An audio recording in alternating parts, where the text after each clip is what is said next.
voilà, comme présenté, Patrice nous a parlé voilà, du cadre réglementaire et juridique qui encadre les questions des pratiques minières en Afrique, francophone, en Afrique de l'Ouest en particulier. Un travail réalisé grâce à une analyse des différentes sources. Et donc, ce qu'on remarque, ou bien à l'issue de son travail, on remarque effectivement que la question de la gestion des activités minières repose à la fois sur des bases juridiques internationales et nationales qui sont très importantes, en commençant par la résolution des Nations Unies et la charte des Nations Unies. Au-delà de ces premiers engagements très importants, on a également les conventions, les accords entre les États et puis tout ce qui est relatif aux sources communautaires, en particulier la vision minière africaine de 2009 et également le code minier de l'UEMOA. Ce qui est important à mettre en lumière, c'est que tous ces documents posent les bases en matière d'exigences et d'obligations environnementales pour les entreprises minières. En matière de gestion préventive, donc le principe de précaution, en phase d'exploitation et à la fin des exploitations. Donc, toutes les entreprises disposant de permis d'exploitation minière doivent respecter ces obligations environnementales. Au-delà des aspects environnementaux, il y a également la question sociale qui veut que ces entreprises contribuent au développement local des communautés sur lesquelles elles sont implantées. Sauf que ce qu'on remarque, c'est qu'il y a un peu de laxisme au niveau des États africains sur le contrôle de ces éléments. Donc, en gros, on a un cadre juridique qui est bien fourni, à la fois au niveau international, au niveau sous-régional et au niveau national, dans tous les États, pour bien contrôler les activités minières des entreprises. Mais il y a des failles ou des défaillances au niveau des contrôles et surtout de la transparence. Et en ce sens, l'initiative pour la transparence des industries extractives est un dispositif très important qui est arrivé parce qu'il permet vraiment de jouer ce rôle d'outil de contrôle de la transparence, non seulement des acteurs des entreprises, mais également au niveau des États. Donc voilà un peu résumé la présentation de Patrice. Et donc, on va entamer la phase de questions-réponses. Et il y avait une première question à laquelle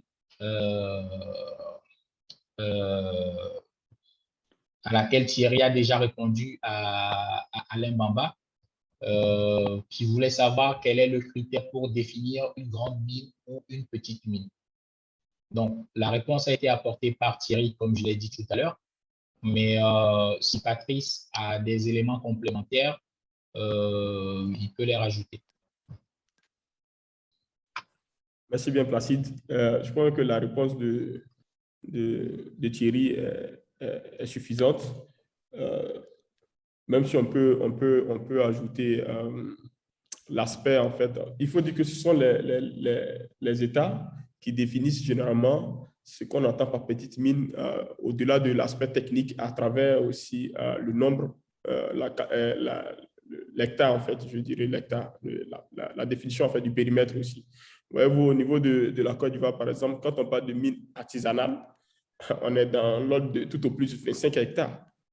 Et donc, on ne peut pas parler des grandes mines. Souvent, la petite mine se définit aussi par le nombre d'hectares, tout comme aussi la grande mine va se définir aussi par le périmètre, en fait, qui est aussi important. Donc, tout ce qui dépasse 100 hectares rentre dans le cadre des mines industrielles. Et donc, tout ce qui est entre, au niveau de la Côte d'Ivoire, on a pu trouver un régime intermédiaire entre la mine artisanale et la mine industrielle de par la superficie.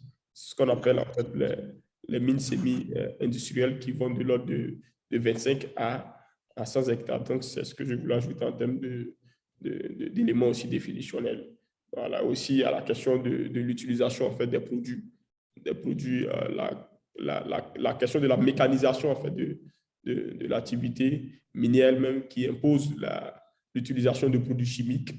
Et donc, quand on est dans une logique de mine, petite mine, voilà, de petites mines, on ne peut pas utiliser des produits chimiques, bien évidemment.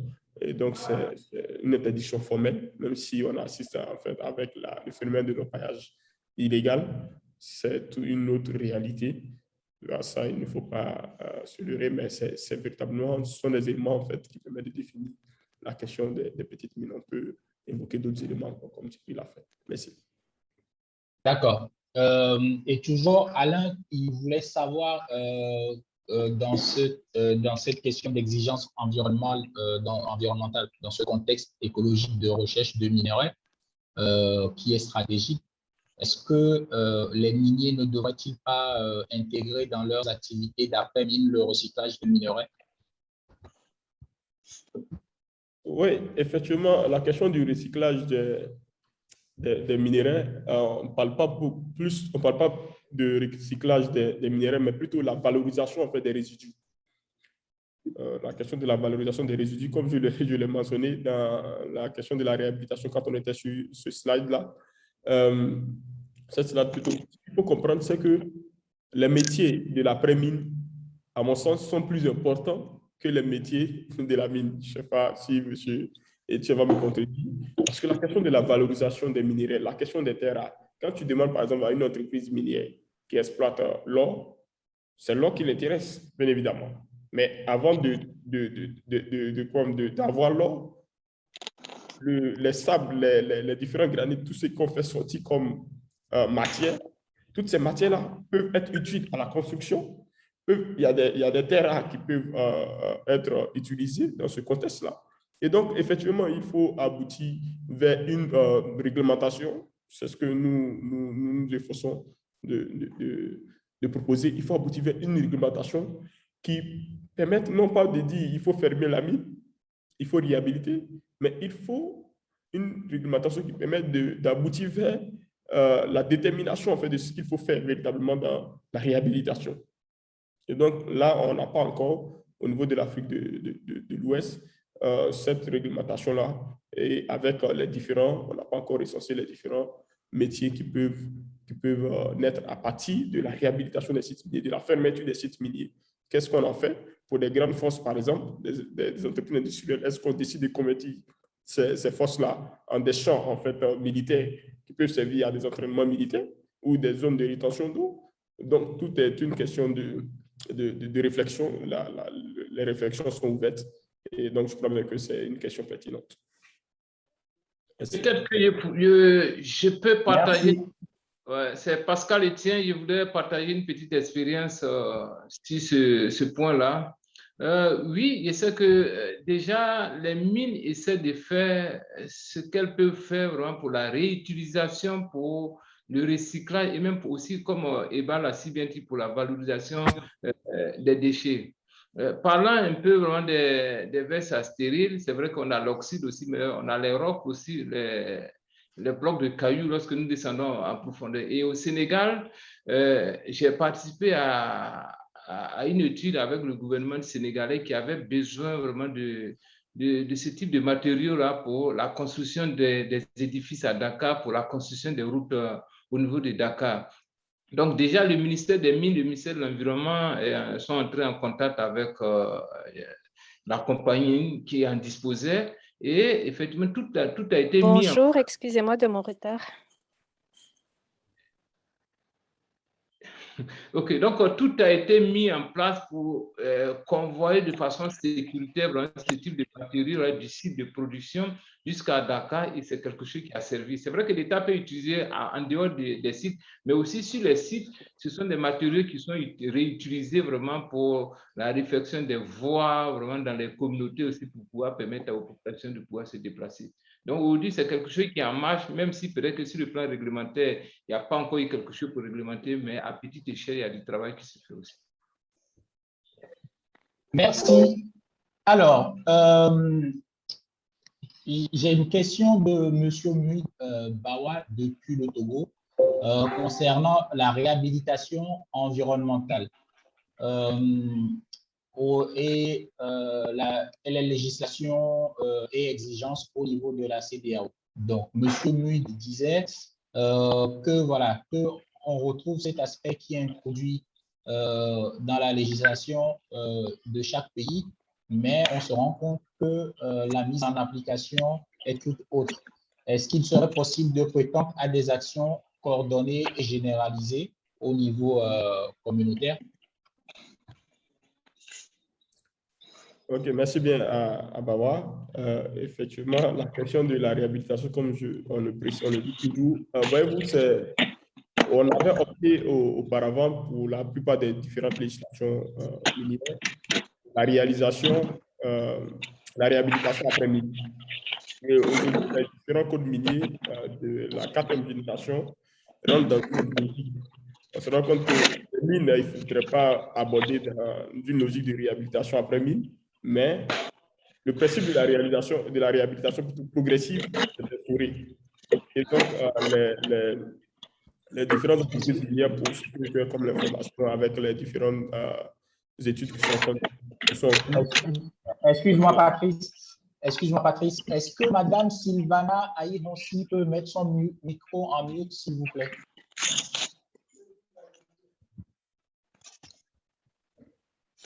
Ou Anne-Sophie, est-ce qu'il serait possible de mettre son micro? Voilà, super. Merci. Désolé, Patrice. Allons-y, c'est pas grave. Et donc, je le disais, aujourd'hui, le principe de la réhabilitation progressive des sites miniers est en cours. On n'entend plus que l'entreprise finisse d'exploiter un vaste espace et quand elle part 20 ans après ou 30 ans après, c'est maintenant qu'on va réfléchir à comment est-ce qu'il faut réhabiliter. Et donc, aujourd'hui, il y a la question de la révision progressive même des plans de réhabilitation de la mine en fonction du niveau d'exploitation. Et donc, c'est une réalité qui est en train de prendre forme sur ça.